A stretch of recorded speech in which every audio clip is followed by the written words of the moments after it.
The world's craziest prison escape, chap.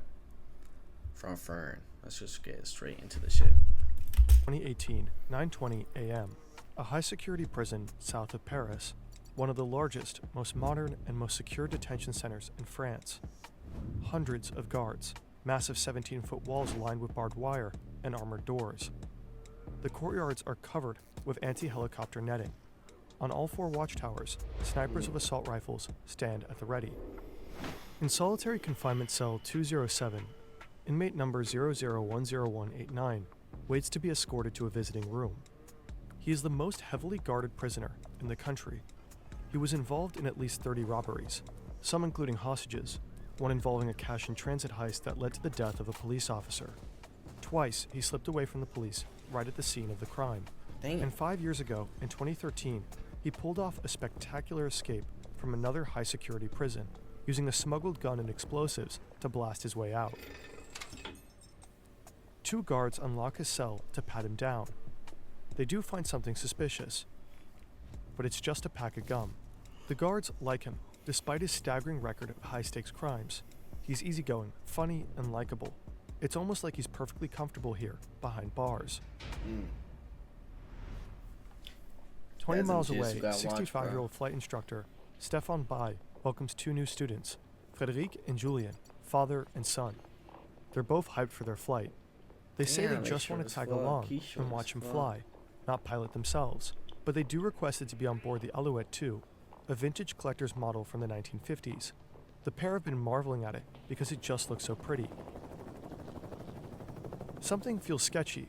Stefan will later recall that he thought they were wearing wigs. But hey, money is money, right? They pay 500 euros in cash up front. Back in jail, the prisoner is escorted to the visitors block for high-risk inmates. It's situated as far away from the prison entrance as possible. Prison management has been on edge for a while, noticing a change in the inmate's behavior.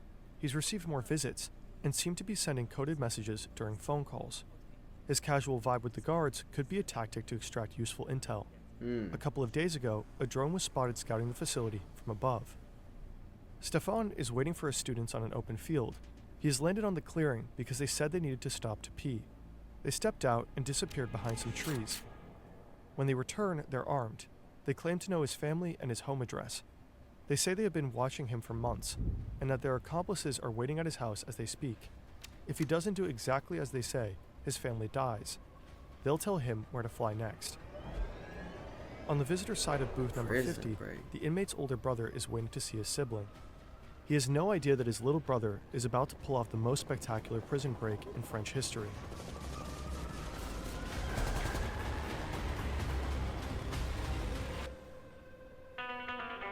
I mean, that shit dramatic as hell. Y'all seen that shit?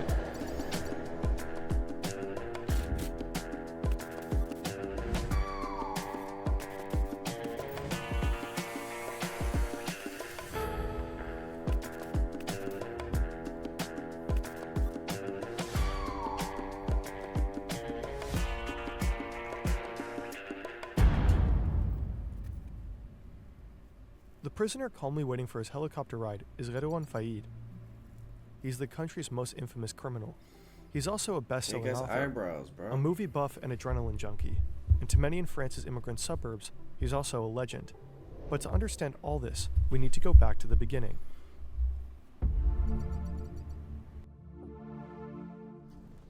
(1978), a suburb near Paris. This is 6-year-old Redouane. He's still in kindergarten, browsing through a newly opened store with his brother, who's 2 years older than him. There's not a single thing in this shop the two could afford. Their parents are Algerian immigrants. The father works in a factory, the mother cleans houses. At home, the boys shared a cramped 3-room apartment with 9 other siblings. The social housing block is surrounded by wealthy suburbs, full of wealthy French kids. Redouane and his brother do not fit the mold, and the store detective makes sure they know it. He calls them petite merguez, a racial slur for Algerian immigrants. But other than that, he doesn't really pay attention to them. Out in the parking lot, the brothers divide up their haul. It's Redouane's first theft ever. A couple of weeks later, he gets caught. His parents are furious, and his father whips him 20 times with a belt. Damn. His mother makes him promise he will never steal again. Around this time, Redouan discovers the world of film, especially French crime thrillers and American gangster movies. He watches them on repeat, memorizes entire scenes, and acts them out at home for his family. By his teens, stealing isn't just survival anymore, it's a way of life. He and his friends swipe TVs, stereos, VCRs, car radios, and computers.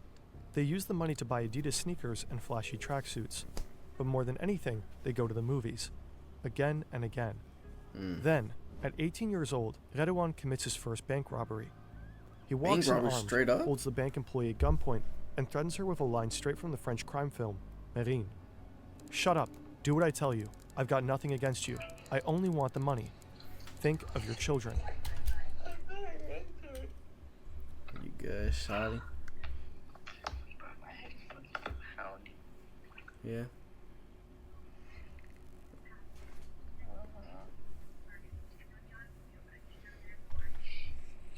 I'm trying to go to sleep, but I can't. Can't go to sleep.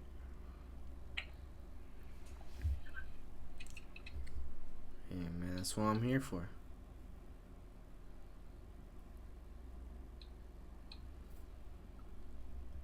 Hold on. In my bag, chat. Was that in my bag or not? After the robbery, he simply goes back to school and studies for his high school exams. There's no one to scold him anymore at home. His father has moved back to Algeria, and his mother is dying of leukemia. Damn. He'll later write in his autobiography that, from that moment on, he stopped caring. Redouan Faïd's crimes are getting bigger, and they seem to be directly inspired by American action films. During a heist, he and his crew end up taking a bank director and his family hostage. They are wearing rubber masks with the faces of famous politicians, just like Patrick Swayze in Point Break. Redouan even delivers a line from the movie when they leave the scene. Thank you very much, ladies and gentlemen, and please don't forget to vote! In another hostage situation 2 years later, Faïd and his men show up in sharp black suits in homage to Tarantino's Reservoir Dogs. They even adopt the thing with the color-coded aliases. Mr. White, Mr. Blonde, Mr. Blue, Mr. Orange, Mr. Pink. Yeah, for sure. But this time the job goes sideways and they have to flee from the cops, just like in the movie. However, all these spectacular crimes still don't seem enough for Faïd. One of his all-time favorite gangster films is Michael Mann's Heat, and after watching it over and over again, he sets himself a new goal. The holy grail of robbery, armored trucks.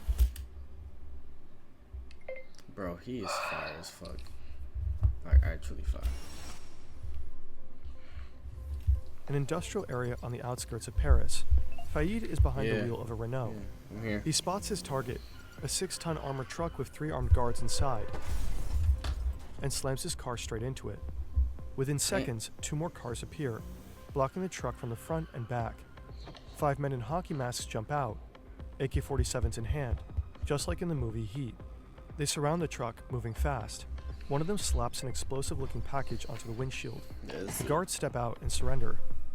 Faïd and his crew start emptying the truck, but there's a problem. It's simply too much cash. Moving the money out takes way too long. After just 3 minutes, police are on the scene. Gunfire erupts. Faïd takes a bullet to the shoulder. He does manage to escape with his crew, but he has lost blood on the crime scene. Now the police have his DNA and start to investigate his identity. And if they catch him, he's looking at 15 years behind bars. Worst mistake. Stefan Bai and his 2 captors land for a second time. The hijackers have 2 more men waiting on the ground. They haul large black duffel bags into the helicopter. One of them climbs in, all dressed in black, hood pulled over his head. Stefan is held at gunpoint the entire time. Now he is ordered to take off again. He flips the ignition switches and presses the starter, but nothing happens. The kidnappers think he's trying to outsmart them and start freaking out. They beat and threaten him. If he doesn't do as they say, his family dies. Stefan manages to convince them that he really needs to step out to check the wiring. Finally, the engine roars back to life. They take off again. The hijackers are well prepared. The duffel bags are packed with tear gas, smoke grenades, masks, AK-47s, and an angle grinder. And so the heli thunders towards the high-security prison, where Redouan Faïd is sitting calmly in visiting room 50, chatting away with his older brother. Hands down, this really is the kind of stuff Thick-ass you'd expect in a eyebrows, Hollywood dog. I'm blockbuster. sorry, I can't- But say I you're in can't the just- US and can't stream this French crime thriller due to geo restrictions. Enter Cyber from any through secure device. Now get there. 20 years earlier, the Movenpick Hotel in Basel. An employee enters a room to prepare it for the next guest. She has no idea she is not alone.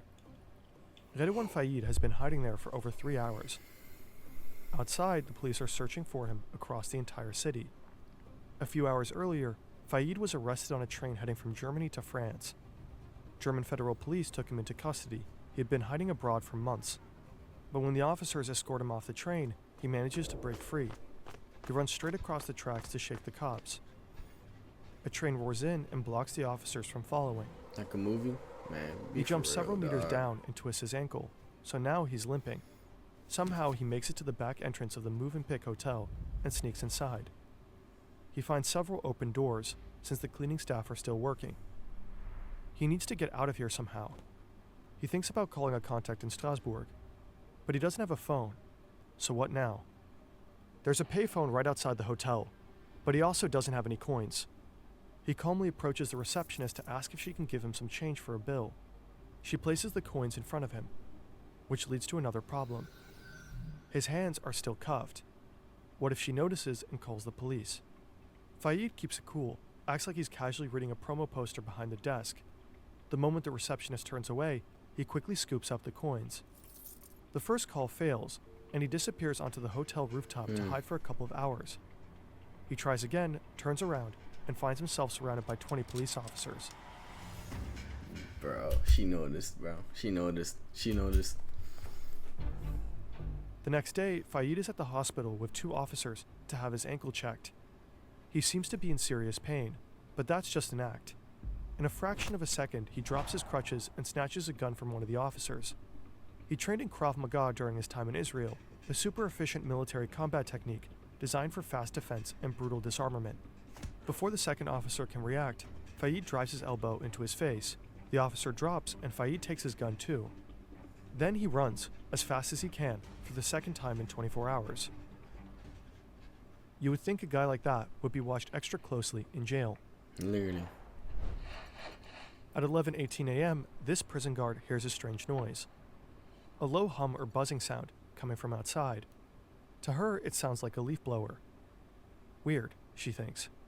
The gardeners are not supposed to work on Sundays. Well, it's not a leaf blower. But the facility is prepared for this. This sentinel Bro. receives an urgent order over the radio. I'm sorry, Unseal. chat. I'm sorry. I'm tired of shit. Yeah, I'm actually interested in The this same thing fucking happens on vid, other bro. watchtowers. Each one is equipped with a special case. The guard has to break the seal to open it. Inside is an HK G36 assault rifle. He grabs it and takes aim. The helicopter just keeps descending. The prison yards are covered with anti-helicopter netting. Flying in here would be a suicide mission. Literally. So what they do? They got rope. But this is not a random helicopter. It's a 60-year-old vintage model, just small enough to slip through this unsecured gap in the last one of the prison yards. Of course it is. dog. Also, this is not a crazy. regular landing. In fact, they're not touching down at all. Redouane Faïd must have known somehow that prison guards are not allowed to shoot at a flying helicopter. There's a proper protocol for this. And maybe he also knew that Stéphane Baye is one of the few pilots in all of France who are skilled enough to pull this off, to keep this specific type of vintage Damn. heli steady enough while hovering above the ground. Investigators will later discover that Faïd had been writing letters to Stéphane's stepdaughter for 2 entire years. And this friendship was not Faïd's only connection to the outside world, because at this point, Redouane Faïd was already a star.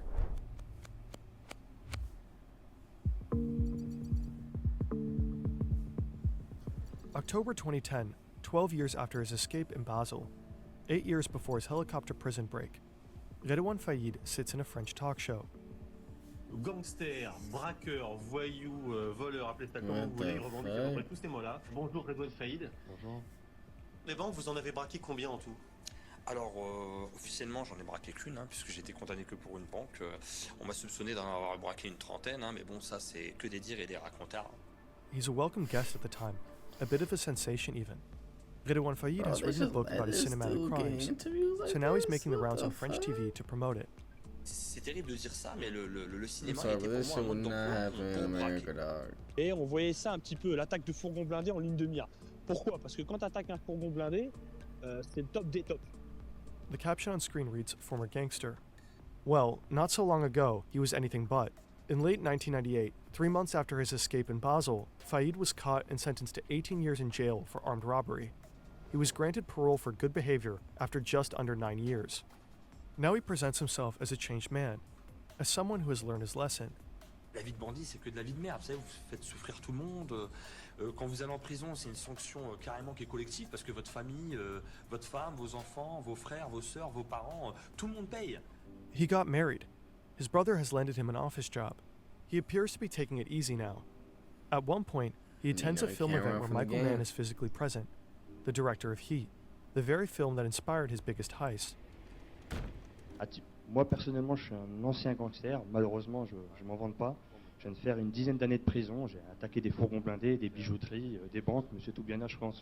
Et je leur ai répondu que non. J'avais un conseiller technique, un prof de fac, une sorte de mentor. Il s'appelle Michael Mann. Alors, ma question, en fait, elle est simple. C'est est-ce qu'il a conscience qu'il y ait des gangsters qui puissent s'inspirer de son cinéma? Parce que moi, ça m'est arrivé. Faid addresses Mann directly. Michael Mann looks amused, but also a bit uncomfortable. He doesn't know what to say. Thank you for that. I don't know how to respond. In That another dude talk is show fucking stint, scary. Faid is asked if he thinks he could ever relapse. Ah non, ben, moi mes démons, vous savez, hein, ils sont morts, ils sont pas endormis. That's a bold-faced lie, because at this point, he's already back to committing crimes. And not just petty theft, but a crime so shocking it will shake the entire country. Politician. May 20th, 2010, Créteil, a suburb southeast of downtown Paris. 2 officers are on routine patrol, Thierry M. and his partner Aurélien Fouquet. Fouquet is 26 Damn, years what old. kind of name She is became a that? mother What just the a year fuck? ago. For them, it's just another day on the job. Somehow they But still then got they get a police call in from the National English in Police. there. They're told to head to the A4 highway exit. Some criminals are on the run in a white van. They pull up at an intersection with flashing lights and blaring sirens. They have no idea what they're about to get into. These men had a plan to rob an armored cash truck carrying 16 million euros. But 30 Damn. minutes ago, a routine traffic stop turned their heist into a high-speed, all-out chase with the police. Now they've crashed and need a new getaway car. But at that exact moment, the 2 patrol officers arrive. The gang doesn't hesitate to open fire. The windshield of the patrol car alone is pierced by 16 bullets. Damn. Fouquet is hit multiple times. The gunmen flee. Fouquet is rushed to the hospital, and by the end of the day, she is dead. The murder of Aurélien Fouquet sends shockwaves throughout the entire country. At her funeral, thousands of police officers stand in mourning. Among them is French President Nicolas Sarkozy. He posthumously awards her a Medal of Honor and delivers a promise. He will do everything it takes to find out who did it. Les meurtriers d'Aurélie Fouquet, je le dis devant son cercueil, Oh shit. seront punis avec la sévérité qu'exige l'ignominie de leur crime. Redouane Faïd feels safe. So safe he keeps telling his gangster stories on camera. Here he is in a documentary. The film recounts how Fouquet was gunned down, and then Redouane Faïd appears, not as a suspect, not as a fugitive, but as an expert on this kind of heist. At the time, the filmmakers had no idea that the man sitting in front of them had a part in the killing of Aurélien Fouquet. The failed attack on the armored cash truck has Faïd's signature all over it, but he has an airtight alibi, and he swears he was not involved. But investigators keep digging and eventually find compelling surveillance footage. A security camera has caught Faïd inside the white van used by the criminals. Faïd was not on the scene when the shots were fired, but police gather enough evidence to pin him down as the mastermind behind the operation. After 1 year on the run, Faïd is captured, again, and he goes straight back to prison. Whether you're invited to a talk show or heading out on a date, there are moments when you want to look your best, but shaving is often a strategy just a courtyard next to them. They wonder if it could be firefighters. The unarmed warden bolts into a nearby office, hiding behind bulletproof glass. Meanwhile, the 2 prisoners are about to witness Redouane Faïd's spectacular prison escape up close. One of the 3 men stays with Stéphane, the pilot, and continues to press a gun to his head. The other 2 jump out. They are masked and wearing bulletproof vests beneath their clothes. Each of them carries an AK-47. They have just landed in the Arnold courtyard. Prisoners do not have access here. Right, they probably made It's that only shit used when even inmates smaller, enter or bro, leave the so no facility. matter what kind of That's why fucking nobody shit thought you got anti-helicopter on, cables were not needed here. getting this shit. The man in green runs towards a reinforced white door. He carries an angle grinder with a 14-inch 35-centimeter blade. His partner sets off 3 smoke grenades, releasing thick white smoke. The helicopter's spinning blades churn it into a roaring chaos, until the entire courtyard is engulfed. A complete whiteout. The sound of the cutting angle screeches through the entire prison. Faid knows what that means. It's time. By now it's clear to everyone that nobody here is blowing leaves. The blade of the grinder slices through the locking doors. Clean, precise. 40 seconds is all it takes. Damn. The man in green can just push the door open and step inside. The guards slowly realize what's happening, but they're not carrying firearms and are unable to interfere. No firearms? One of them sticks to protocol and calls the Civil Aviation Authority. They don't understand what's happening. Another calls the standard line for police emergencies and gets put on hold. A third contacts the local police, but the officer on the other end thinks it's a prank. The sentinels on the 4 watchtowers are the only ones carrying firearms, but they can't see the helicopter because their view is blocked by other buildings. And they're not allowed to fire at a flying aircraft anyway. Total, utter chaos. Literally, bro. By now, Faid's brother knows exactly what's going on. He's furious. He thought his brother was ready to change. And now this, another escape. He just can't help himself. Faid's accomplice has already cut his way through several locks. And now he has reached the door to visiting room 50, where Redouane Faid is waiting. The angle grinder slices through the metal. The door is open. Faid has been waiting for this. He storms out and rushes down a long corridor, followed by the man in green. His brother is left behind, frozen and stunned. At 11:28 a.m., Redouane Faid steps into the prison courtyard, 10 minutes after the helicopter got there. He sees the 2 inmates that have taken out the trash, brings his right hand to his temple, and gives them an Air Force salute. Then he climbs into the helicopter. Dozens of inmates stand pressed against the bars of their cells to watch. As the helicopter lifts off, the entire prison erupts into applause. It's almost like a movie scene. Yeah, that boy was obsessed. A French gangster who broke out of jail by hijacking a helicopter. A notorious gangster is on the run again. Criminal who is a big movie fan. He has broken out of prison twice. And you can just about make out the helicopter flying off into the distance. Multiple armed men who hijacked a helicopter, which picked up Redouane Faid from within the prison grounds. The news of Redouane Faid's prison break spreads across the world. He was already famous, a TV figure, the center of a cult-like hype. But this is a whole new level. A well-known French actress writes on social media, "Bravo, Redouane Faid. All of France is with you." The French police declare him the country's most wanted man. 3 months later, the authorities track him down, Damn, again? hiding in an apartment in his hometown of Caille. He's been disguising himself under a burqa during public outings. When he finally stands trial in 2020, authorities take extreme security measures, including a no-fly zone above the courthouse.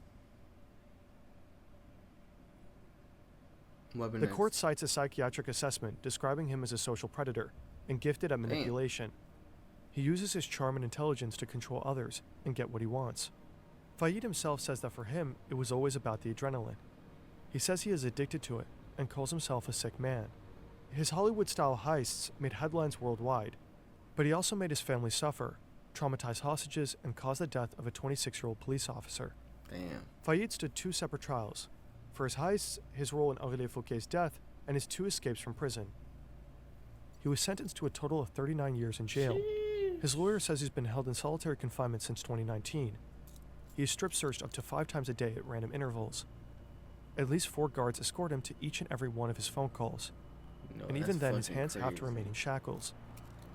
Faid himself says he feels like he's been buried alive. His earliest possible release date is 2060. He would be 88 years old by then.